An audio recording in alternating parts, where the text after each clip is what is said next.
Hello, this is kwardart, and it's chaos o'clock again, kids, so I'm going to be making a random D&D character, because holy fuck am I tired.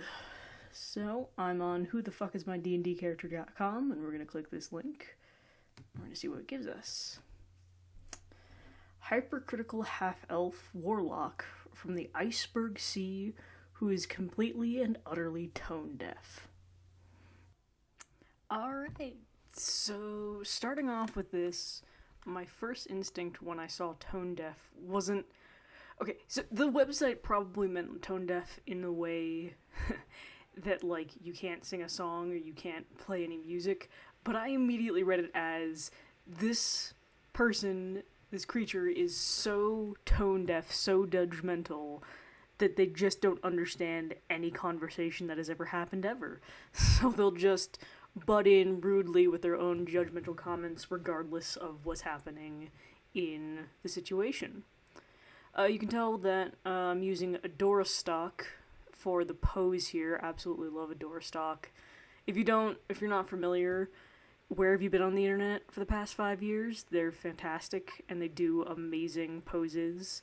And it's completely free, so absolutely go check them out if you need poses. But I knew that I wanted something that, because warlocks to me are usually kind of powerful in their own way. So I wanted something that was looking down, judgmental in their stance. I went back and forth on what I wanted the gender of this character to be, and I wound up doing non-binary because, hey, fuck man, I want some non-binary representation, and might as well make it myself. So, yeah. I definitely took the Iceberg Sea, and you'll see that in further developments that I'm making, especially in the outfit, that I wanted kind of a cold climate outfit for this character. So you'll see I'm doing some fur patterns here, just some general ones. I decided to go with yak fur for the coloring later on. I didn't really do the textures, because, I don't know. Again, I started this... I'm just so tired. As you're watching me do this, you'll see my thought process. I'm making different outfits, but honestly, the main thought was, how much of a slut do I want to make this character? And I decided to go full slut because they're wearing a crop top in presumably a very cold climate, and, I think that tells a lot about me in a single image, but hey, do with that what you will. I did struggle a bit with the styling, especially in the buttons, because it wasn't really looking right for the reference images that I had, but I just decided to keep going with it. And feet, man. I don't like drawing feet. I need to get better at drawing feet, but hey, it's a process, like all art. You gotta learn how to do it.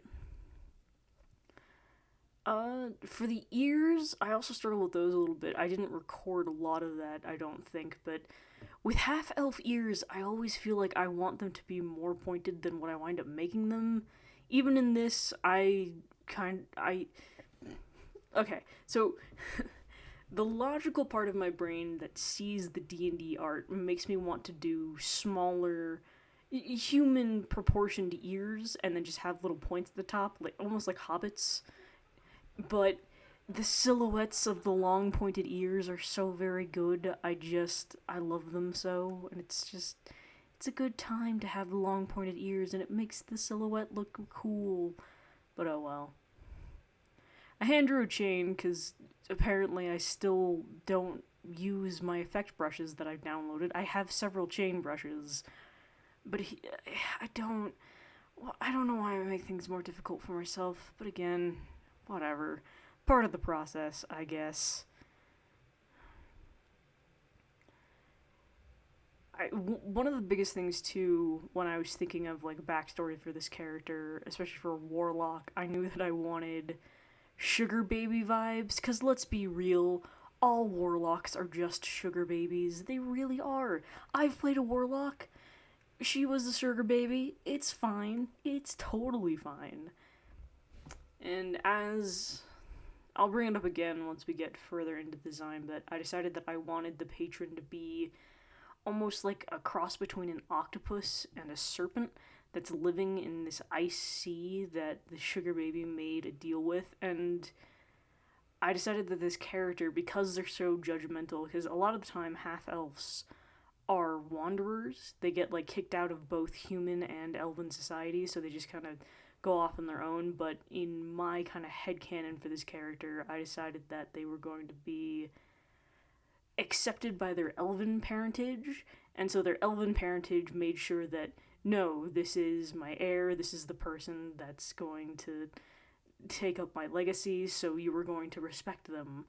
And that affected how my character saw the world, because they consider themselves better than everybody else. Because, I don't know, elves in D&D always feel very highfalutin to me, which is weird, and I've gone on this rant before on this channel, but like original Tolkien elves weren't high in fancy. They were just tree people that would sing songs. It's odd that elves have become just like, we are superior in every way. Like, are you kidding? If you lived for 1,000 years, you'd be getting high all the time and living in trees. Like, come on. I know that about myself at the very least. You should just accept that about yourselves. If you're practically immortal, you're going to be getting into some fun, crazy, psychedelic shit at some point. So, yeah, I don't get why they're so stick up their asses, but I admit it is nice to have characters that are like that just to add some drama to the world, but anyways.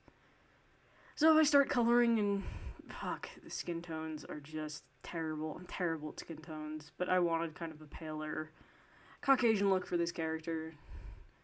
Just because, fuck it. And again, I'm using orangey browns here to imitate more yak fur, because originally, I wanted to do a half-elf, half-tiefling, but as I was looking at more, descriptions from the actual D&D canon, I was like, they're technically half-human, half-elf, so originally I was going to have a tiefling with a yak skull over the head, but once I found the pose from Doorstock, I was like, I really like the angle of this face, I'm just going to keep the face and then move on from there.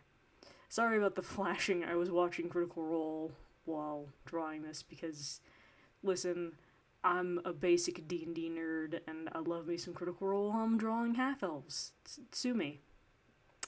These are tattoos, and I decided that as part of becoming a patron to this octopus-like sea creature that lives in these iceberg areas, the octopus creature essentially wrapped themselves around this character and imprinted their tentacles and the suction cups on different parts of the body to show that they are indebted to this creature and they owe their power to the creature. I definitely think that this character is on the lower end of the moral scale. I'm not sure full evil, but judgmental sugar baby I think has some pretty evil vibes. That may just be me, I don't know. Let me know in the comments if you agree. Like and subscribe too, because I really don't want to work a full-time job anymore, so I want to do YouTube and draw fun things with you all. Yeah, working on the lighting now. I decided just to go ahead and figure out where I wanted my lighting to fall before I started getting into the patterning, because I wasn't sure what kind of light source I wanted at the time. So, I'm also adding a little bit of frost kind of aesthetic to the furs on the coat. I just think it's neat. And it's my art, so I can make whatever I want, because yay. And I started doing some patterning. I found some medieval designs on Google and decided to play around with it a little bit. The first motif that I found was essentially like a series of swords and shields and crowns, and that didn't feel quite right, even though the judgmental character I knew probably came from a high-ranking society, but I thought, yeah, maybe some snowflake motifs just to keep with that kind of winter theme in the icy, so cold Arctic areas.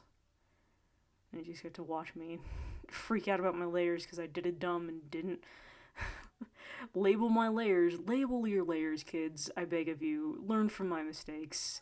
I usually do it, but I was just in a mood, so I didn't, and I regretted it almost immediately. But yeah, I knew that I wanted some, medieval texture in there, because boy howdy does this person love some medieval fabric textures. They're so good. They're so good. And at this point, you can tell I was getting tired because my patterns are just lines and some circles, and that's it. And again, it's fine. It's fine. It's fine. So I'm playing around with the soft light layer just to get a sense of what I want the character to look like. It's the soft light layer over everything helps solidify all of your layers into one color gradient, so it all feels cohesive, even if you're using like a wild color palette. As long as you have a soft light layer over it, you can kind of make a cohesive image regardless. I really phoned it in on this background. I want it to be done. If you've seen my other speed paintings when I do character art, you know, that's how we do. I just like a nice simple background. But yeah, that is my judgmental, tone-deaf half-elf from the Ice Sea, who is a Warlock sugar baby. But make sure to like, comment, subscribe, all the things, please and thank you. And yeah, thanks for watching. I'll see you next time.